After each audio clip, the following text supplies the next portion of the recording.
So I didn't know what I wanted to do with my life, so I enrolled at the University of Memphis. I had no plan. I just scheduled some classes, and I started going. And I was doing really well the first semester. I was going to work and going to school, but I didn't know anybody. And for the first time in my life, I was surrounded by thousands of people, and I didn't know anybody.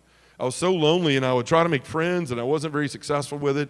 I was hitting on every girl that was in there and wasn't very successful with that either. I don't know if it's because I look like this or what, but like I was having a hard time.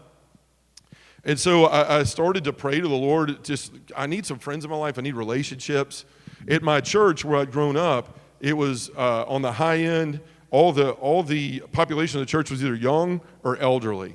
So when the youth group went away, there was nowhere else for us to go unless I wanted to go to a Bible study with my 50-year-old parents, and who wanted to do that at 18 years old?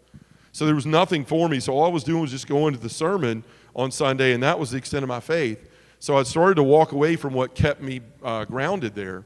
But I get on campus, and I'm just so lonely. And finally, I saw this guy walk in a classroom one day, and all the girls I'd been trying to talk to that weren't giving me the time of day just started talking to him. And I thought, what gives? He's like 5'4". He's not that good looking. What does he have that I don't? I wondered, like, why are they talking to him? And I noticed he had some Greek letters on his shirt. So I thought, like any man, maybe I ought to get me one of those shirts. So I knew one guy still in town, and he had helped me my whole life. He was older than me. He went to my church, so he always let me run around with the older kids. When I went to the public high school I went to, transferring from a small Episcopal school, I went from a class of 11 people to a grade with 650. And so he helped me as a senior and as a freshman get involved there. And so I thought maybe he could do it again. I knew he was at the University of Memphis.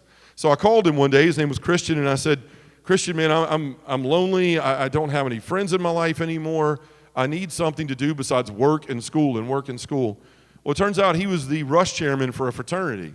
And he said, you know what, John, I'm in charge of bringing people into this fraternity, and as luck would have it, we're going to start that process. We're actually meeting at a bar on the Highland Strip, which was the bars near the University of Memphis.